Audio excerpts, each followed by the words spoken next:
Hello दोस्तों, मैं पूजा मेहता स्वागत करती हूँ आपका मेरे आज के नए ब्लॉग में। और आज है करवा चौथ का दिन और सुबह का बज रहा है 6। तो मैं ना रेडी हो गई हूँ पूजा करने के लिए। मैं 2 बार रेडी होती हूँ, एक सुबह की पूजा जो होती है और एक शाम के लिए। तो नहा लिया है और तैयार भी हो गई हूँ। तो अब करूँगी पूजा की तैयारी। तो बताना कैसी लग रही हूँ मैं। अब चलते हैं और करते हैं पूजा की तैयारी। और आज है बच्चों की छुट्टी, तो मैसेज भी बहुत लेट आया था, तो मुझे लगा अभी फटाफट से करती हूँ और फिर बच्चे को स्कूल के लिए तैयार करूँगी। तो जैसे ही मैं रेडी हो रही थी तो उस वक्त मैसेज आया और अब थोड़ा आराम से करूँगी। अब जो भी काम है तो कर लिया मैंने अपना मेकअप वगैरह भी। अब जाती हूँ पूजा करने के लिए।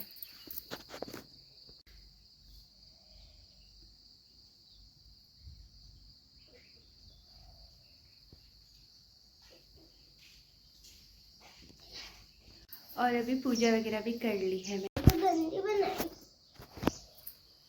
और पूजा वगैरह भी हो गई है मेरी। मंदिर वगैरह सजा दिया है और ये मंदिर वगैरह में सामान वगैरह सेट कर दिया।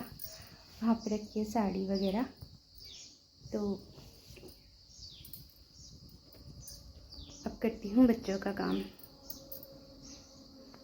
तो सारा काम करके मैं आ गई हूँ छत पे और कपड़े डालने वगैरह का काम भी हो गया है मेरा। और आज चल रही है हमारी धान कटाई। पिछले साल भी जिस दिन करवा चौथ था, मेरा व्रत था, उस दिन हमारे घर वालों की धान कटाई चल रही थी और आज भी उन्होंने सब मुहूर्त आज ही निकाल रखा है। तो आज कर रहे हैं धान कटाई, तो दिखाती हूँ आपको।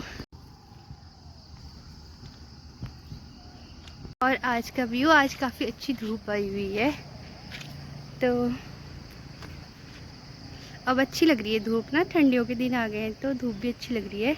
मैं जाती हूँ किचन में और अभी सब लोग काट रहे हैं धान, तो मैं तब तक बना लेती हूँ मिठाई वगैरह। मिठाई बनाने की तैयारी करती हूँ। बाकी मेरा काम तो हो गया है, खाना वगैरह फिर बाद में चढ़ा दूँगी।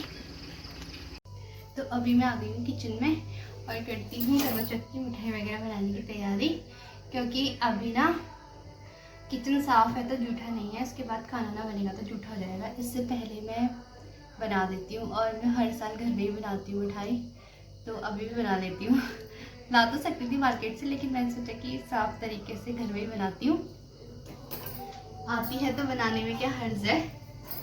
तो अभी अब बेसन वगैरह मैं ले आई हूँ और कढ़ाई भी चढ़ा दी है मैंने, तो अब बनाती हूँ फटाफट से। और यहाँ पे मैंने ले लिया था घी और रिफाइंड, क्योंकि ना अगर घी में बनाते हैं तो बेसन जो जल जाता है, अच्छे से भुनाई नहीं होती है उसकी, और अगर भुनाई नहीं होगी तो ये कड़वा हो जाएगा। तो इसमें मैंने थोड़ा तेल की क्वांटिटी कम ली थी और घी थोड़ा सा ज़्यादा लिया था उसको बैलेंस करने के लिए। और इसको ना लो फ्लेम में ही भुनना होता है, नहीं तो ये कड़वा हो जाता है। और ये मैंने उसके बाद भुनने के बाद ना ये ऐसा हो जाता है, थोड़ा गीला गीला बैटर हो जाता है इसका। तो इसमें मैंने कल ही चीनी वगैरह इलायची वगैरह पीस के रख दिया था और अभी मैं इसको मिला दूँगी तो मेरा इजी हो जाएगा थोड़ा इसको बनाने में। तो ये एकदम इजी से जल्दी से बन जाता है। तो यहाँ पे बन चुका है मेरा बेसन, तैयार हो चुका है। तो अभी मैं आ गई हूँ लड्डू बनाने के लिए। तो ये बैटर थोड़ा ठंडा हो गया था, तो अब बना देती हूँ मैं इसका फटाफट से लड्डू।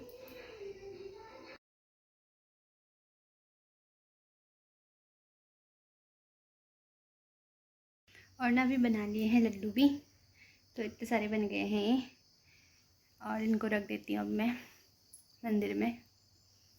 तो अभी मैं रेडी हो चुकी हूँ पूजा करने के लिए और इस तरह की साड़ी पहनी हुई है मैंने। तो अब मैं जाती हूँ पूजा करने के लिए। प्रसाद वगैरह भी मैंने बना लिया था, तो अंधेरा हो गया है। अब कथा पढ़ती हूँ और चाँद का वेट करती हूँ कि कितनी देर में आएगा। तो चलिए चलते हैं। और पूजा वगैरह हो गई है अभी, और ये मैंने बनाए थे लड्डू प्रसाद वगैरह। और अभी पूजा वगैरह हो गई है और चाँद आने का इंतज़ार हो रहा है।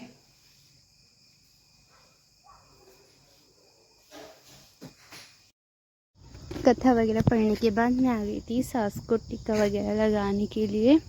और यहाँ पे मेरी बेटी भी बैठी है, उसने पहले ही लगा दिया था, बोल रही थी मैं भी लगाऊंगी।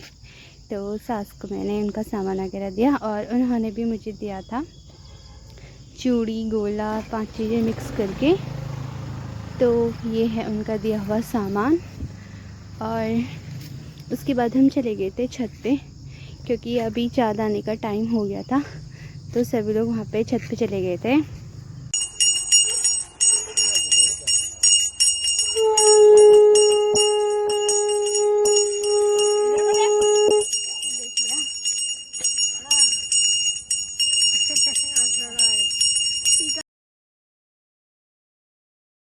तो यहाँ पे पूजा वगैरह करी थी मैंने वीडियो कॉल पे, क्योंकि मेरे हस्बैंड को छुट्टी नहीं मिली थी।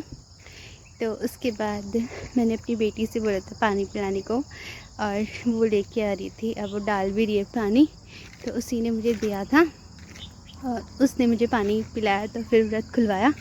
तो ऐसे करा था व्रत, और फिर खाया था हमने खाना। और इसी के साथ ब्लॉग का भी एंड करते हैं।